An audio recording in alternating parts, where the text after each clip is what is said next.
Welcome back, everyone. We have some breaking news today.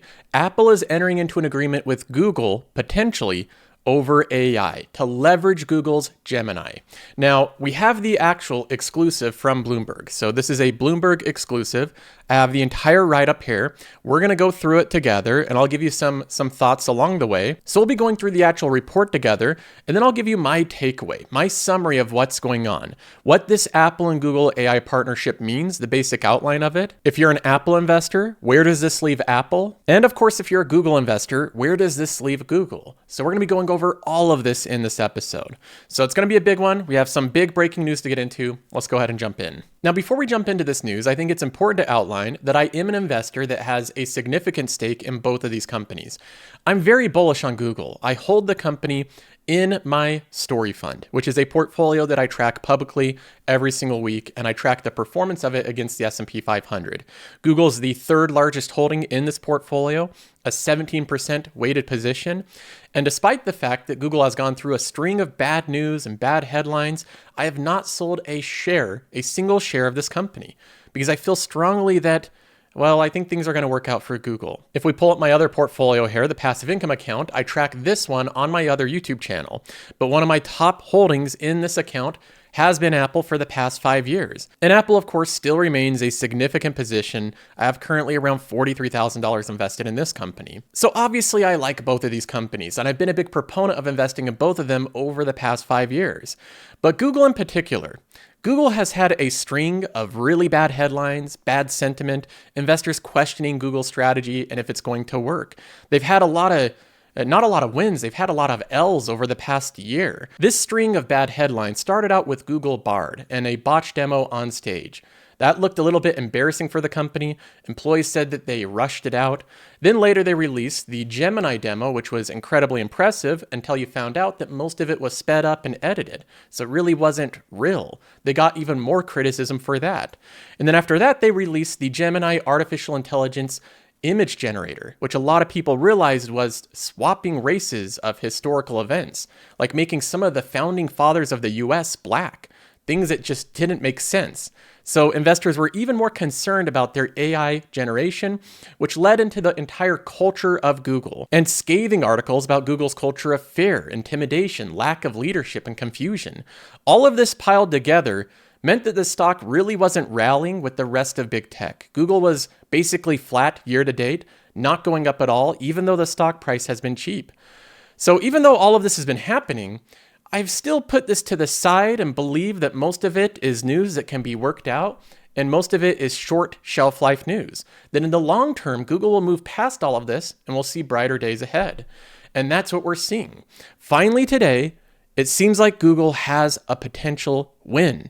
They have an actual win, and the stock price is reacting to that. The stock is up 5.8% on the day, which makes up the majority of their gains year to date. So Google's up big today precisely because of this deal with Apple. So let's go ahead and find out what we know about this deal and if it's really the win that Google has been looking for. Now, this news so far is a Bloomberg exclusive, so we're reading it here right from the source.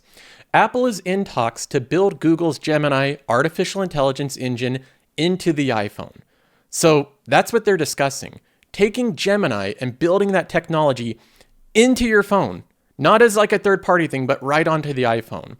And this is according to people familiar with the situation, which means that this is based on rumors, but it's probably from Mark Gurman. I think, yes, Mark Gurman. He's the one that covers everything Apple. I'd say that Mark Gurman knows about as much about Apple with the amount of contacts he has as Tim Cook at this point. I exaggerate, but he really seems to have an inside look in Apple. And most of the rumors that Mark Gurman comes up with, the majority of them are accurate. Now, they say that this is setting the stage for a blockbuster agreement that would shake up the AI industry. The two companies are in active negotiations to let Apple license Gemini, Google's set of generative AI models, to power some new features coming to the iPhone software this year. So they want to take Gemini and start to integrate that with all of Apple's core functionality.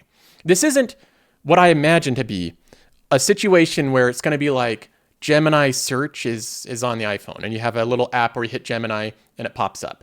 You can already do that, and that's not anything that's new or exciting. This would be taking the technology of Gemini and integrating it into different applications you already have, like Notes, like Message, FaceTime, core iPhone apps, and having that AI technology power it. That would be pretty groundbreaking. Now, Apple also recently held discussions with OpenAI and has considered using its model according to the people. So this deal is not done yet, but from the deal right now, it appears that Apple has gone and talked to other potential partners, which is very responsible for them. If you're doing a deal with any company, you should try to get different potential bids and see who wants to do the deal and who best fits. But it seems as though the deal is mostly leaning towards Google at this point. If a deal between Apple and Google comes to fruition, it would build upon the two companies' search partnership. For years, Google has paid Apple billions of dollars annually to make its search engine the default option in the Safari web browser on the iPhone and other devices. This is probably the biggest single deal between two different companies all time that's ever existed. They pay billions and billions of dollars every year to Apple, and Google gets a huge return on this money because they've had their search engine basically be the default market share position for decades. This deal of Google paying Apple originated in 2002. So we're talking about multiple decades of Google and Apple partnering together for both of their benefit. Apple gets gobs of cash, they get money every single year, and Google gets more market share. Both of them benefit. The two parties haven't decided in terms of branding of an AI agreement or finalized how it would be implemented.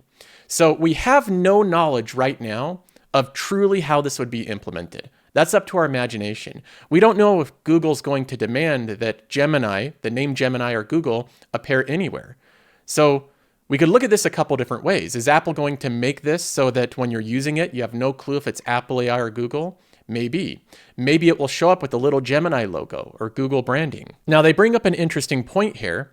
Investors are looking at this positively for both companies, not just Google. Google's in the green, big time, but Apple's also up more than the market today, up 1.6%. So even Apple investors right now are viewing this as a positive development. Now, this deal would give Gemini a key edge with billions of potential users. So this is actually valuable to Google. All that information, all those queries would be incredibly valuable information to Google. It also may be a sign that Apple isn't far along with its AI efforts as some investors may have hoped. Because if they're going to Google for help, it's a sign they don't have all the AI power themselves. And it threatens to draw further antitrust scrutiny for both companies. So that is what we know so far. To summarize, Apple's in talks with Google to implement Gemini into the iPhone. We don't know how it's going to be implemented or the branding, and we also don't know the financials of the deal. Who's paying who? How much are they paying? We have no clue. The deal's not officially signed yet, but it seems like it's leaning towards Google heavily. Apple had previously talked to OpenAI. So that summarizes it. Let's go ahead and break down what this actually means for investors. Let's first take a look at why I believe Apple would potentially pick Google over doing a partnership with Microsoft or OpenAI. Part of the reason I believe is that Apple has an existing partnership with Google that's existed for a long time. Way back in early 2000 is when they had the search agreement. So these companies they've been partners for a long period of time. They've helped each other have their business grow. And Apple views Google as a potential really good partner. So I think that existing relationship and history plays into their potential agreement with Google over different agreements with OpenAI. Now, Google is still viewed as a mature adult in the room in the space of AI, despite the mishaps with Gemini. We know Gemini was embarrassing with the image generation. It screwed up a lot of different historical events. It did things that were silly. But at the end of the day, when you compare that against OpenAI, it's not quite as bad. OpenAI culture has been unstable and unpredictable. Remember the whole board thing? The board ousted the CEO of the company.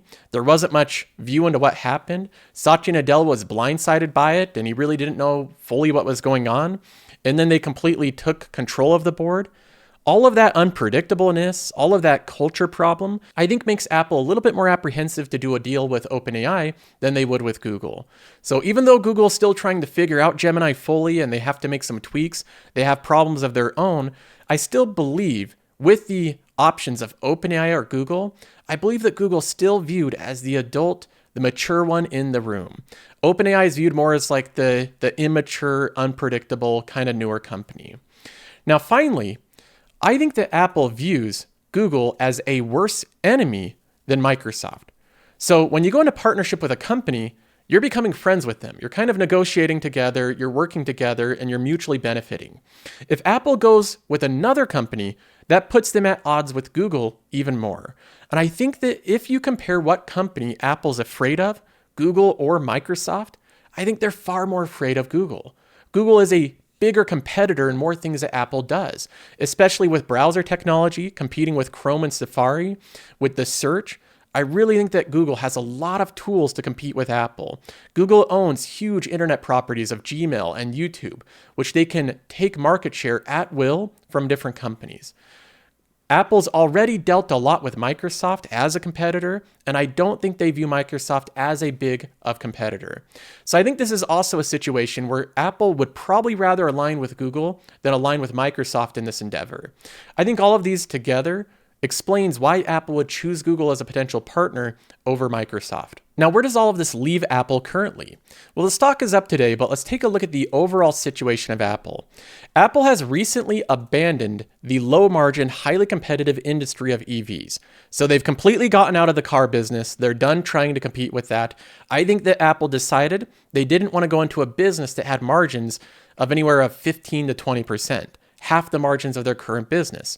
So they've switched gears out of EVs, and now they're going full haste into fully integrating leading AI as quickly as possible into their ecosystem, which I personally believe is a much better route for Apple to go. And Apple's leveraging a partner or a potential partner, which is Google, instead of waiting on their own developers to build their own internal AI tools. Now, a lot of investors will say, look, this is evidence that Apple's far behind in AI, and that's a negative because they're not first. Google's first and OpenAI are first. That is true. Apple's not first to AI, but they also weren't first to the iPod. There was the Zune before the iPod, and Apple won in that. Apple wasn't first to the phone. There was the BlackBerry, there was the Microsoft phone, and Apple won the iPhone.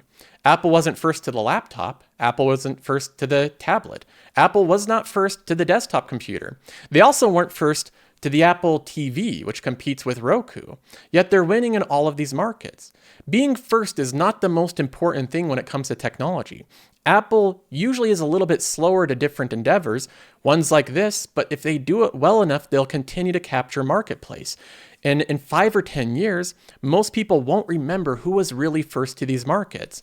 So we look at this, and you can assess whether or not you think that this is a big problem if Apple's behind Google and OpenAI. But the truth is, if Apple's able to integrate this technology, leading AI technology, into their ecosystem, the users don't care if Apple was first in developing this or not. They don't care. Users of the iPhone only care if the ecosystem works well, if they have a great product, and if Apple's fulfilling their needs compared to the competition. That's all iPhone users care about. They're not in this battle watching the latest update from OpenAI or Gemini.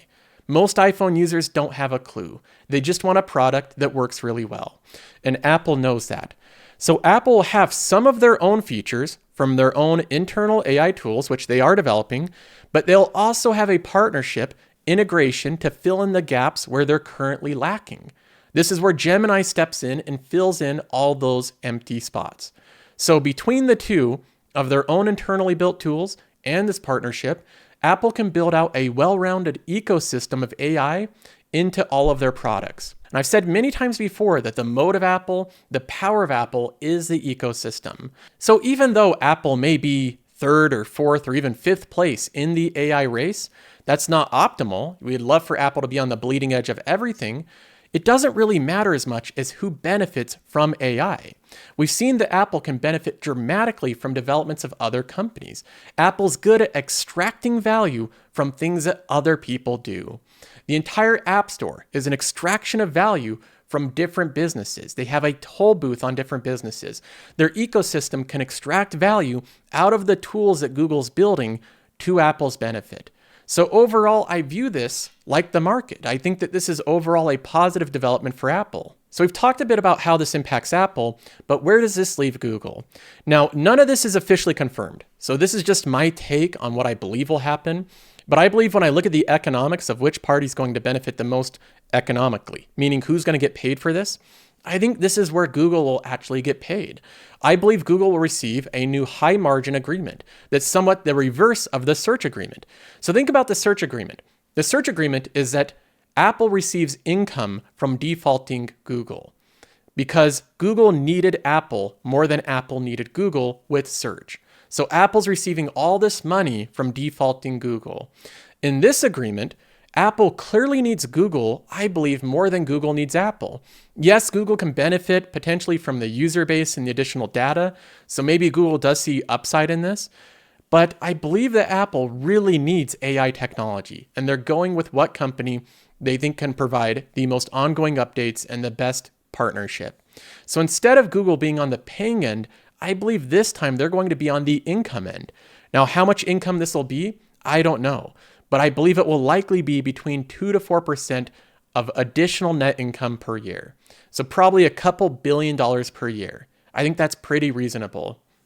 The fact that Google could get a new contract to monetize their Gemini engine to the tune of billions of dollars per year is major validation for Google stock. It shows investors, look, we've made some mistakes, we've had some stumbles, we've embarrassed ourselves, we might have some issues here and there, but at the end of the day, we are winning in AI. We're winning real contracts. And this is it. The biggest contract is probably with Apple. So the fact that Google's leading in these conversations to win Apple as a contract is major validation. And this is validation for a stock that needs positive sentiment.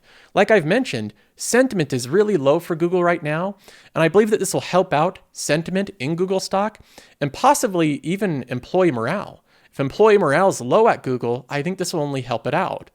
Google needs a win, and this is a huge win if this contract is finalized. So overall, looking at either of the situations here, I think the market has this correct. I believe this is mostly a positive for Apple. The fact that they pivoted away from EVs, which is low margin, highly competitive, and dominated by Tesla, and pivoted towards AI and implementing that into all of their ecosystem, I think is a good move for Apple. I think they'll get higher returns. They'll strengthen their ecosystem, which is strengthening their moat. And then in terms of Google, I also think the market has this correct. This shows that they can monetize AI. They really can. And despite all of the bad sentiment and the headlines about culture, if they win in AI, if they really continue to develop and iterate and they find ways to monetize it, that'll be another big win for Google. So overall, I view this as a positive incremental development for each of the intrinsic value of these companies. That's all for now. See you in the next one.